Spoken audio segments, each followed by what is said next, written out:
അതെ, ഞങ്ങൾക്ക് വേറെ ചീത്ത പറയുന്ന പണിയില്ലട്ടോ. അത് നിങ്ങൾ മനസ്സിലാക്കണം. ഞങ്ങൾ ഭിന്നിപ്പിക്കുന്ന ആളുകളല്ല, ഞങ്ങൾ ഐക്യത്തിന്റെ ആളുകളാണ്.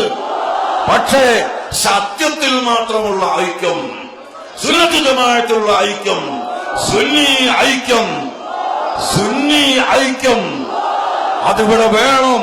അതിന് എന്ത് വില കൊടുത്തും ഞങ്ങൾ പ്രവർത്തിക്കുകയും ഞങ്ങൾ സുന്നത്ത് ജമാഅത്തിന്റെ കൊടിക്കീഴിൽ ജനങ്ങളെ അണിനിരത്തുകയും ചെയ്യും.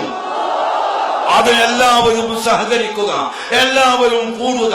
ഞങ്ങൾ അങ്ങോട്ടും കൂടാം, സുന്നത്ത് ജമാഅത്തിന് വേണ്ടി മാത്രം. അല്ലാത്തതിൽ ഞങ്ങൾക്ക് നിർവാഹമല്ല. റസൂലുള്ളാഹിന്റെ കുബ്ബ വളർത്തി അറിയണമെന്ന് പറയുന്നവരെ കൂടെ കൂടാൻ ഞങ്ങൾക്ക് നിർവാഹമില്ല. റസൂലുള്ളാഹിന്റെ ബദൽ പറയുന്ന ആളുകൾ അത് തെറ്റിപ്പോയി എന്ന് പറയുന്നവരെ കൂടെ ചെല്ലാൻ ഞങ്ങൾക്ക് വഴിയില്ല. അതുപോലെ ഭീകരവാദം വേണമെന്ന് പറയുന്ന ആളുകളെ കൂടെ ചേരാൻ ഞങ്ങൾക്കൊരിക്കലും സാധ്യമല്ല.